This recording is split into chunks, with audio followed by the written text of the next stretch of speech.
Corona பாதிப்பு குறித்து மக்கள் அச்சப்பட வேண்டாம் என்று சுகாதாரத்துறை அமைச்சர் மா சுப்பிரமணியன் தெரிவித்துள்ளார். சேலத்தில் செய்தியாளர்களுக்கு பேட்டியளித்த அமைச்சர், மருத்துவத்துறையில் புதிய பணி நியமனங்கள் தொடர்பான பணிகள் நடைபெற்று வருவதாக தெரிவித்தார். கேரளாவில் கொரோனா பரவல் அதிகரித்துள்ளதால் மக்கள் அச்சப்பட வேண்டாம் என்றும் அவர் அறிவுறுத்தியுள்ளார். கொரோனாவை பொறுத்த வரைக்கும் சிங்கப்பூர், நம்ம பக்கத்தில் இருக்கிற கேரளா மாதிரியான மாநிலங்கள்லையும் சிங்கப்பூர்லையும் அதிகரித்து வருது. நான் நேஷனல் யூனிவர்சிட்டி ஆஃப் சிங்கப்பூரில் இருக்கிற மருத்துவர்களோட கடந்த 2 நாட்களுக்கு முன்னால் பேசினேன்.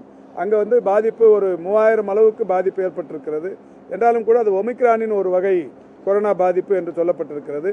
அதில் ஒரு 3 நாள் பாசிட்டிவ், அதுக்கப்புறமா நெகட்டிவ் ஆகிடுது அப்படிங்கிற மாதிரி சொல்லியிருக்கிறாங்க.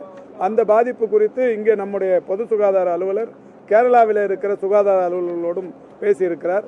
அங்கேயும் இதே மாதிரி தான் சொல்லியிருக்கிறாங்க. ஒரு மிதமான பாதிப்பு, பெரிய அளவில் பதட்டப்பட வேண்டிய அவசியமில்லை. நேற்றைக்கு கூட தமிழ்நாட்டில் ஒரு 20 பேருக்கு அந்த பாதிப்பு இருப்பது கண்டறியப்பட்டிருக்கிறது.